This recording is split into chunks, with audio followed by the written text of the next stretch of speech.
नमस्कार मैत्रिणींनो, मी Priyanka rangoli art gallery या आपल्या चॅनलमध्ये मी तुम्हा सगळ्यांचं स्वागत करते। आणि आज तुमच्यासाठी मी एक नवीन व्हिडिओ घेऊन आलेली आहे। तो व्हिडिओ आहे देवाजवळ ठेवायला किंवा तुळशीजवळ ठेवायला सुंदर अशी रांगोळी। चला तर मग सुरू करूया।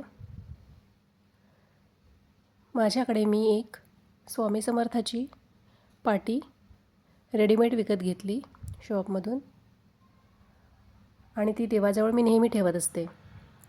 तेव्हा मला आयडिया आली की आपण पण ही रांगोळी तयार करू शकतो। तेव्हा मी तुमच्यासमोर हा व्हिडिओ काढून दाखवते आहेत, रांगोळी काढून दाखवते आहेत। पहिल्यांदा मी काय केलं, A4 साईजमध्ये जी OHP शीट आहे त्या OHP शीटला बरोबर मधातून दोन्ही भाग सारखे घेऊन मधातून कट करून घेतले। म्हणजे दोन अशा एका A4 साईजच्या शीटपासून दोन पट्ट्या तयार होतात। अशा मी दोन पट्ट्या तयार करून घेतलेल्या आहेत। आणि त्या तयार केल्यानंतर हे जे माझ्याकडे लिहिलेले ट्रेस केलेली रांगोळी आहेत, मी त्यावरती OHP शीट ठेवली आणि OHP शीटला आणि त्या रांगोळीच्या पट्टीला सेलो टेपने मी व्यवस्थित पॅक केलं चारही साईडने। आणि चारही साईडने पॅक केल्यानंतर मी माझ्याकडे जो ॲक्रेलिक कलरमध्ये व्हाईट कलर पेंट मार्कर आहेत तो पेंट मार्कर घेतला आणि त्या पेंट मार्करनी सगळ्या जेवढे पण व्हाईट कलरचे आहेत प्रिंट केलेले तेवढ्या याला ट्रेस करून घेतलं। आणि ज्या साईजमध्ये ट्रेस केलेला आहे त्या सगळ्या साईजमध्ये जसं आहे तसं मी व्यवस्थित ट्रेस करून घेतलं। श्री स्वामी समर्थ, ओम, तुळस, पावलं, श्रीयंत्र, कलश, स्वस्तिक हे सगळे शुभचिन्ह आपण आता या रांगोळीमध्ये आज काढणार आहोत। आणि ही शुभचिन्हांची रांगोळी आपण तुळशीजवळ देवाजवळ ठेवत असतो नेहमीसाठी। तर ही जी पट्टी मी बनवत आहेत, ही जी पट्टी रांगोळी मी बनवत आहेत ती तुम्हाला देवाजवळ ठेवायसाठी खूप अशी उपयुक्त रांगोळी आहेत। खूप छान रांगोळी आहेत। तर पूर्ण व्हिडिओ बघा, ती खूप सुंदर दिसते। आणि हे ट्रेस करून घेतल्यानंतर मी याला वाळू दिलं। हे पूर्ण ट्रेस करून घ्यायचं आणि आपण जेव्हा ही शुभचिन्हांची रांगोळी काढतो तेव्हा ती आपण जसं चैत्र महिन्यामध्ये चैत्रांगण रांगोळी म्हणून सगळे शुभचिन्ह त्याच्यामध्ये असतात, ती रांगोळी ठेवतो। ही रांगोळीसुद्धा ह्याच्यामध्ये जसं इथे श्री स्वामी समर्थ लिहिलेलं आहेत तसंच श्री गणेशाय नमः किंवा महालक्ष्मी माता असे वेगवेगळे नावं लिहूनसुद्धा किंवा श्रीराम, जय श्रीराम असं आपण तयार करू शकतो।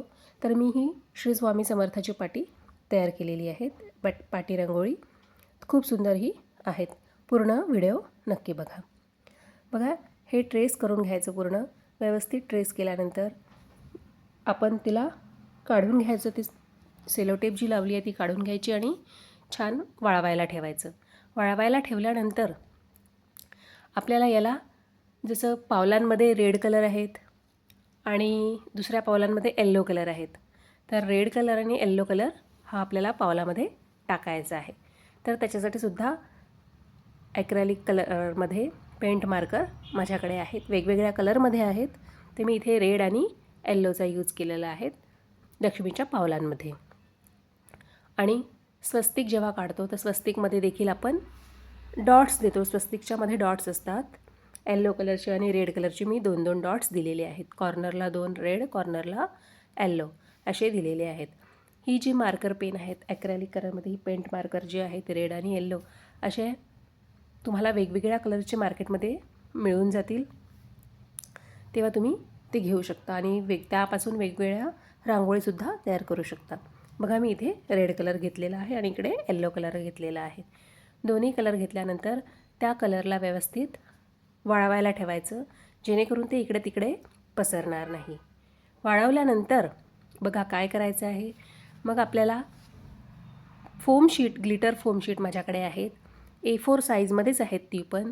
जी A4 साईजमध्ये ग्लिटर फोम शीट आहेत तीसुद्धा याच साईजमध्ये आपल्याला मधून कट करून घ्यायची आहेत. दोन्ही साईज सारखे येतील. जसं आपण A4 OHP शीट कट केली आहे तशीच A4 फोम शीटसुद्धा आपल्याला कट करून घ्यायची आहे, म्हणजे आपल्याला सारखे भाग मिळून जातील. आणि सारखे भाग मिळाल्यानंतर इथे मी 2 कलरचा यूज केलेला आहे. बघा, हे इतके सगळे मी रेडी करून ठेवलेले होते. 4 करून मी ठेवले होते, कारण मला एका जणाची ऑर्डर होती, त्यामुळे मी करून ठेवले आहेत ते. आणि त्यानंतर आपल्याला ती जी फोम शीट घेतल्यानंतर मी 2 कलरमध्ये घेतलेली आहे, म्हणजेच 4 पार्ट्स त्याचे झालेले आहेत. एक आहेत ब्राऊन कलरमध्ये आणि दुसरी आहेत पर्पल कलरमध्ये. आणि ह्या 2 कलरमध्ये घेतल्यानंतर याचे 2 पार्ट्स असे 4 पार्ट्स आपण करून घेतलेले आहेत. 4 पार्ट्स केल्यानंतर बघा, नवीन ट्रिक वापरलेली आहेत. जर आपण कोणी काय करतात त्याच्यावरच ती शीट ठेवून देतात, तर मी तसं न करता मी या शीटला व्यवस्थित चिपकवून घेतलेलं आहे. बघा, मी या शीटला चिपकवून घेऊन ती आपल्याला कुठेही ठेवता येईल, कधीही, म्हणजे हलवता देखील येईल. हलवली तर एका ठिकाणी दुसऱ्या ठिकाणी नेली तर ती पडणार पण नाही शीट. ह्याच्यासाठी मी ह्या शीटला ती चिपकवून घेतलेली आहे व्यवस्थित. एक अशी ती फोम शीट जी असते ती पण जाड असते, त्यामुळे ती व्यवस्थित अशी मोठी अशी पट्टी रांगोळी तयार होते. तर अशा आपण वेगवेगळ्या देवांच्या वेगवेगळ्या डिझाईनमध्ये सुद्धा आपण करू शकतो. जसं ही आता देवाजवळ ठेवायला काढली आहेत आपण. जर मोठ्या फोम शीटचा उपयोग केला आणि मोठी जर रांगोळी आपण त्याच्यावर जर केली, कोलम रांगोळी किंवा वेगवेगळ्या प्रकारच्या रांगोळ्या केल्या, त्यासुद्धा खूप सुंदर दिसतील. तेव्हा नक्की हा व्हिडिओ बघा. आणि मी कुठे कुठे ठेवलेली आहे ते तुम्हाला दाखवणार आहे पुढे. बघा, असे मी 2 करून घेतलेले आहेत, 4 भाग करून घेतलेले आहेत. 4 तुम्ही याच्यामध्ये कोणता पण कलर यूज करू शकता. मी पर्पल आणि हा brown colour, orange brown colour use केलेला आहे. ह्याच्यामध्ये इतके सुंदर सुंदर कलर असतात. तुम्ही यापैकी कोणताही कलर, रेड कलर असतो याच्यामध्ये, येल्लोइश असतो, ऑरेंज असतो, गोल्डन कलर असतो. असे वेगवेगळे शीट्समध्ये कलर आहेत, तेव्हा तुम्ही कोणते पण घेऊ शकता. चला तर बघा, आता मी याला हे व्यवस्थित चिपकवून घेत आहेत. जास्तीचा भाग जो असेल तो कट करून घ्यायचा आपण, आणि सगळ्या भागाला व्यवस्थित बसेल असं तिथे ग्लू लावून ते पूर्ण चिपकवून घ्यायचं. आणि एक्स्ट्रा भाग असेल तो कट करून घ्यायचा. बघा, आता मी ही तुम्हाला चिपकवून दाखवलेली आहेत. सगळ्या माझ्या रेडी झालेल्या आहेत चिपकवलेल्या. एक एक मी तुम्हाला ठेवून दाखवते आहेत. बघा, आता ह्या सगळ्या रेडी झालेल्या आहेत.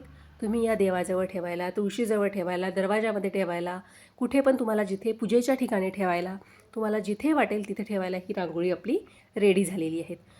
एक नवीन रांगोळी डिझाईन तुम्हाला माझी कशी वाटली, आवडली का?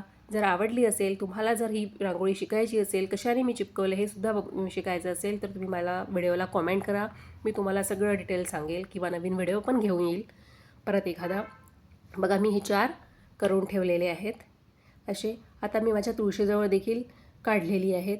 बघा, तुळशीजवळ ठेवलेली आहेत. त्याच्यानंतर देवाजवळ देखील मी तुम्हाला ठेवून दाखवलेली आहेत. माझा व्हिडिओ कसा वाटला तर मला कॉमेंट